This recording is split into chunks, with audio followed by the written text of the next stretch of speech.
Hello, this is Adam Stewart from stewartmedicine.com. I've got some exciting new tools for congestive heart failure that I want to show you. And here's just a quick refresher on the flow sheet that came out in the 2008 Ministry of Health Bulletin for the requirements for the Q050 congestive heart failure code. And this is a flow sheet. This is the flow sheet that they give you. There's a couple of tools and custom forms that TELUS already provides in CDM custom forms. I've never really liked the custom format for these types of things, and I'm not, from what I hear, I'm not alone. I prefer encounter assistance similar to what I've made for the diabetic one. So it's been a long time coming, but I finally made some congestive heart failure tools that I'd like to show you, and I think people will find them pretty slick. So just a refresher, here's the requirements that are in the official flow sheet, and the tools that I've made comply with and capture all of these necessary elements. So here is a fake patient chart, and what I'm going to do is collapse down the demographics and the profile just to give us some more screen space. And then I'm just going to focus in right now on this toolbar here, the CHF toolbar.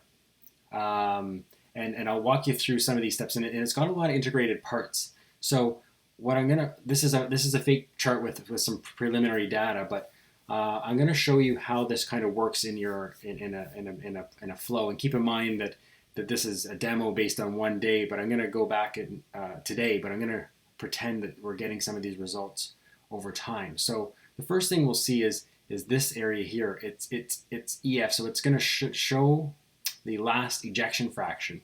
And as well, if you click it, when we have some points to start graphing, it'll start graphing it. So let's say that you have a CHF patient, and just a reminder, the CHF is designated in the patient profile. And typically, ideally, you would ICD-9 code that in the background for better data quality. But so that's what's picking up this toolbar to show up in the patient's charts. So let's say you get a new echo, and what happens, so I'm just going to enter a fake report. And let's say this echo today's happens to be April the 2nd, but let's just pretend that the echo came in March 15th, a few weeks ago. And echo fake report. And so let's put that in. So what happens is you'll see, if this was a real echocardiogram report coming in, of course it would have a real data and stuff, but you'll see that this toolbar now appears. And again, this will only appear in CHF patients, but it's giving us a reminder to that there's an update new echo report, and there's a big red button that kind of draws our attention to it. And you can see that a couple of things. It shows us the date, March 15th, readily. And if we ever want to just filter out echocardiograms, you can click that and it filters out just echoes. So if you had a few of these over time, it would just filter out the echo reports. But in any case, you click this red button and it puts in this report. And we're just going to enter a few quick data points because it's easy. We want to track this. Let's say the ejection fraction is 54%, and let's say there's normal systolic function. And a couple other notes that you might want to note, and I'll show you why this becomes important, because this form will auto-populate future forms. So let's say you see some mild aortic stenosis and trivial mitral regurg, for example. So you've got that report. I'm just going to pretend that I backdate this and that I got it on March the 16th, just so that it looks cleaner in the chart. So that when I refresh the chart, you'll see that ejection fraction now shows and displays in the toolbar. Similarly, the other things we want to do is, let's say we got a new chest X-ray report came in on a CHF patient. So let's again pretend this was March the 17th of 20 and chest x-ray fake report. And I'm just going to save that in there. So again, a similar workflow. This is flagging us that there's a new chest x-ray in a CHF for patient. So again, it's going to show us the last date. We can again click a filter to see when just the chest x-ray reports that were in there. And the point is that we want to click that red button. And there's a few data points that you, on that flow sheet, remember that it asks about edema, cardiomegaly, and pleural effusions. So let's just say you had no edema on that on that chest x-ray, maybe a bit of cardiomegaly and none. And you might say COPD changes noted or something like that, maybe suggested on the chest x-ray. And again, just this is a fake demo, but let's just pretend I got that on March the 18th and I did that back then for the sake of this demonstration.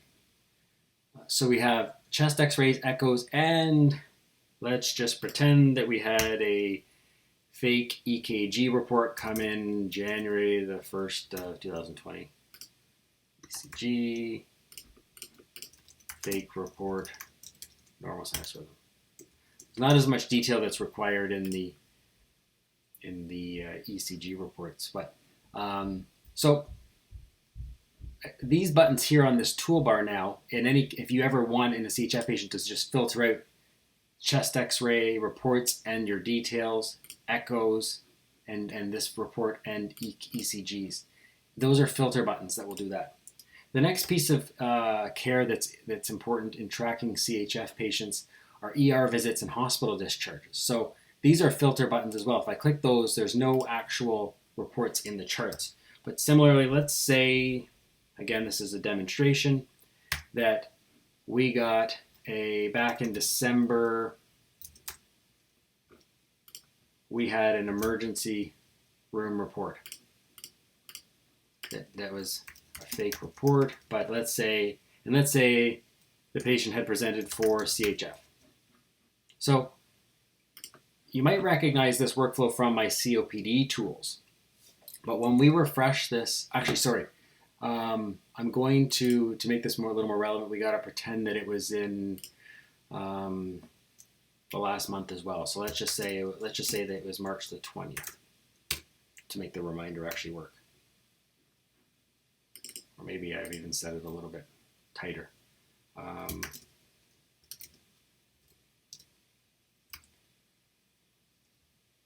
So what happens is, again, you might remember this workflow from the COPD tools, but I find that tracking ER visits, especially for COPD and CHF patients, is important. So similar, you have this one-time toolbar popping up here drawing our attention for a recent ER report. And again, it's showing the last date that came in. And I like to stamp, if it's a general ER visit, I stamp in, if it was for something like back pain, I would click that and enter in back pain or something like that. But it's using a custom vital to track that. But that's not the case. I'm gonna delete that. I've made some special standardized ones to make it even easier for COPD and CHF patients in this toolbar. So if I click this, it's going to just ER visit a CHF, and that's trackable. So when you refresh the chart, that actually goes away. It's just looking for that to track the reason for a recent ER visit, and then you click it and it goes away. But let's say that was, again, just changing the note for demo. Let's say we got that on March the 27th. So a similar workflow goes for if patients were having an admission for CHF. You would get a discharge summary, and it would similarly trigger the same toolbar which you would use for that you just saw with the orange square. You would say a discharge for COPD. So the other thing is I've made in this toolbar some pop-ups. So what I'm finding is that once this workflow gets going, it'll all be natural and intuitive, and you're going to have the data going as your patient's reports are coming in. But if you start implementing this toolbar, sometimes I get an ER report like on a fresh patient that I haven't been tracking the data as I like to. So I've actually made this little drop-down menu that if you're trying to track some old data, like let's say that ER visit was actually December and it wasn't properly triggering the toolbar because it hasn't been in the last few weeks. I've made a pop-up that you can actually pop it up and then track it. So let's say a hospital discharge. Let's say they actually got admitted on that visit. I could use that pop-up back in December, let's say, CHF hospital. You'll see that that stamps it in, and I can just even quickly change the date back to December 1st of 19 or whatever you want, for example. So now that we've got, this seems like a lot of work, but again, this is work that's coming in kind of over the weeks and months of having a CHF patient, and you're just tracking this data with a couple clicks as it comes in. Now, let's say it's today and you're having the CHF patient in for a routine visit, or they're coming in for another reason, a diabetic visit, and you want to update their CHF stuff as well. So normally we have these standardized tools that the staff use to prep patients and enter their vitals, but I'm just going to free text this for the sake of today's demonstration. So 85 kilograms, their blood pressure was 118 over 20, or sorry, 118 over 90, and the what else do we need? Oxygen, you might want to track oxygen. 98. Heart rate would be, let's say, 65, for example. So let's say this is the prep section of that our staff have done for us. So the patient's then coming in, they're prepped, they're there for a CHF visit. I'm going to click CHF visit, this button here, and it's going to insert this encounter assistant. So right away you can see that it's asking the diagnosis, is it systolic function preserved, yes or no? And again, that's pulling that in from our old echo report where we've checked that off here. We didn't have to go searching for it, and that will carry forward in future visits too. We can graph our ejection fraction over time if we wanted to, if we had more data points. It's bringing in the data from these other chest x-ray and echo reports on mild aortic stenosis, trivial MR. We don't have to go searching for that again. The ejection fraction is bringing in there, the date, cardiomegaly, yes, it's bringing that in. It's bringing in the details of that last chest x-ray. We don't have to go searching for that. Blood work, bringing in the most recent blood work. We have a couple options here if we want to do some searching. I have a CHF flow chart that just brings up the relevant CHF labs, so you don't have to go searching for a big, huge lab report for the relevant ones. Similarly, you can click up here, the lab flow sheet. That on the toolbar also brings up that at any time you want. So we use Ocean. So if the patient was prepped with Ocean for the symptoms, I could just click that. Just if it was inserted in advance in the chart, or just some click knowing yes nos. Sorry, that actually is just glitching through my VPN, but yeah, yes no answers to the symptoms.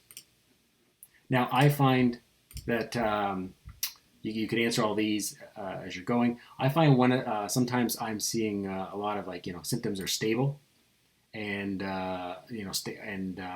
or let's say that they have COPD, and you're sensing that clinically they're answering yes to shortness of breath on exertion or something, but it's more likely to be their chronic COPD, and it's not anything acute. So I find that that's a quick checkbox that I might want to click sometimes. Entering the CHF class. In most of, as you'll notice from other my toolbars and encounter systems, I leave a free text area where you can add in the other details. Then we move on to the exam section. It's saying refer to our prep vitals. We can graph any of our vitals over time with the click of a button. Weights, oxygens, stuff like that.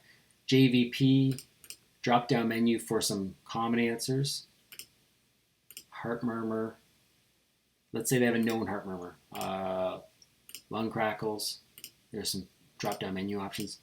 Pedal edema. And then again, you might want to add some further details in a free text box there. It's reminding us about our Pneumovax and our flu shots, vaccinations, for example. And here you're seeing, so the ER visits and discharges. So you're seeing it's automatically bringing in the last CHF ER visit, because again, earlier in the demo, you saw how we were tracking that and the hospitalization. We didn't have to go searching for that. If you wanted to see ER visits, you could quickly see, click this button up here, and it's just going to filter out ER visits. For example, if you want to reference that again, maybe they were in for another thing, another reason between last visit.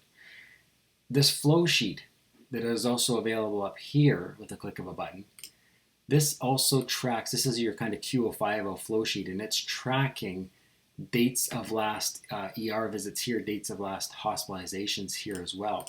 So you can even look back over time with the X's and see where there was an ER visit March 27th, and has there been any more since, or have there been any more since that last visit? Yes or no? So you might, answer no. Sorry, the last visit. This is this CHF visit. This is our first one in this demo patient. Had it been another time, this is a subsequent visit, it's going to automatically bring in the date of the last visit here. Number of ER visits. I just showed you how we could go through and track that. Then you get into the self-management sections. So a patient wants to work on their weight, and they want to use a SMART goal of, losing 5 pounds in 3 months by doing such and such, right? Yada, yada. Assessment. So you could say, is the CHF stable, no acute concerns, or are there some, is the patient unstable and we need to make some adjustments? Comorbid COPD, for example, down here. Medications. Now, I apologize again, this is a demo chart, but had there been a list of medications, for the sake of documentation, it's going to automatically put the med list in here.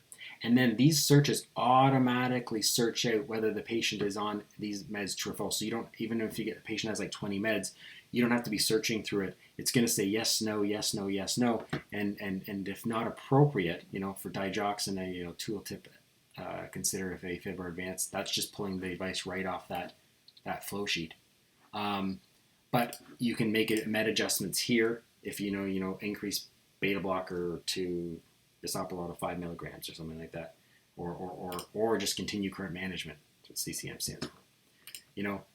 Investigations, if we want to, from this visit, if we need to do anything further, you can check any of those off. And then I didn't build them into this toolbar, the requisitions, because I find that everyone's going to have their own requisitions, but also I tend to make that in my general toolbar.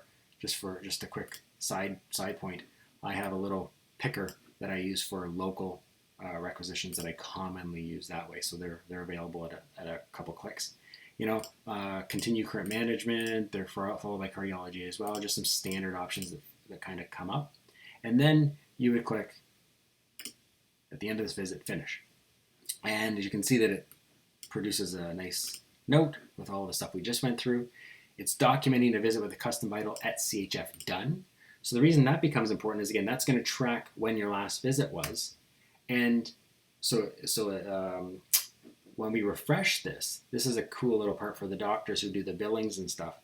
There's some neat stuff in here. These two things here, it's going to show the date of last visit, and this is actually a clickable filter that will just filter out the at CHF visits prompt, so you can see that there's only one visit in here. So, but if you get a long chart with a bunch of details, you're going to be able to